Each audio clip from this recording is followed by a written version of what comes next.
Hello, আসসালামু আলাইকুম। ওয়ালাইকুম আসসালাম। স্বপ্ন বাপা, আমার চিনতে পারছেন? আমি রাবেয়া, নয়নের মা। আরে রাবেয়া আপা, কেমন আছেন? অনেকদিন পর ফোন দিলেন।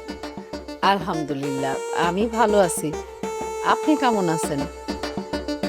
ভালোই আছি। সংসার করতে করতেই জীবন শেষ। ঠিকই বলছেন, আমাদের জীবনটাই এইরকম। আপা, একটা কথা বলতে চাইছিলাম। আসলে অনেকদিন যাবতই ভাবতেছিলাম, কমু কমু করে আর কহনা না, মানে সাহসে কুলাইতেছি না। আরে রাবেয়া আপা কন না, এত ইতস্ততা করতেছেন কেন? আপনার বড় মেয়ে সামিহা, ওরে কিন্তু আমার খুব পছন্দ হয়, খুবই ভালো লাগে। খুবই নম্র, ভদ্র, আর খুব সংসারী মনে হয় আপা। আলহামদুলিল্লাহ, এই কথাটা শুই না আমার খুব ভালো লাগে। মোজো বিরাট কারবার জিতে নাও ফ্যামিলি কার, স্পোর্টস বাইক ছাড়াও লক্ষ লক্ষ নিশ্চিত গিফট। আমার সামিয়া মা কিন্তু খুব লক্ষ্মী একটা মাইয়া।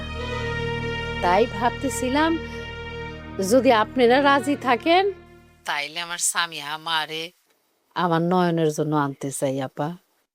আপা, আপনি সত্যি কইতাছেন?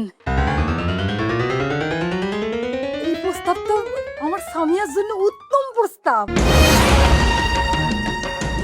আমি তো মন থেকে বলতেছি, আমি সামিহা মারে খুবই পছন্দ করি, খুবই ভালোবাসি।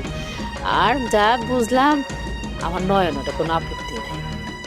আল্লাহর রহমত আপা।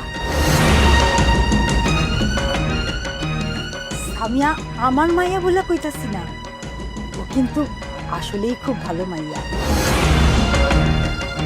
কারো সাথেই একটু উচ্চ বাক্য কইরা কথা কয় না। সেই জন্যই তো আপা, যতবার আমি আপনার সামিহারে দেখি, ওর মুখের দিকে তাকাইলে আমার কি যে ভালো লাগে, কি যে মায়া লাগে, আমি আপনার বুঝাইতে পারবো না। কিন্তু একটা বিষয় তো আছে, সামিয়ার বাবা যদি আ, আপনি আজমল চেয়ারম্যানের কথা কইতেছেন? হ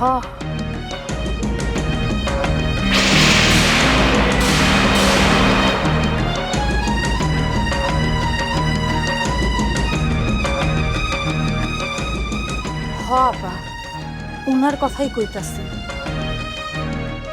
বোঝেনি তো, কখন যে কি সিদ্ধান্ত নেয় কিছুই বোঝা যায় না। আমি জানি আপা, তাও ভাবলাম ভালো কাজের একটা পদক্ষেপ নেওয়া দরকার। বাকিটা আল্লাহর ইচ্ছা। আপা, আমি একটা মার জায়গা থেকে কইতাছি, এই সম্পর্কটা যদি হয় না, আমি খুব খুশি হব। তাইলে আপা আমি কিছুদিনের মধ্যেই আনুষ্ঠানিকতার সাথে আপনার বাড়িতে আসুন, ইনশাল্লাহ। অবশ্যই আসবেন আপা, অবশ্যই। জি আপা, জি। আহ, ঠিক আছে, রাখলাম আপা। আচ্ছা ঠিক আছে, ভালো থাকবেন। জি, আসসালামু আলাইকুম।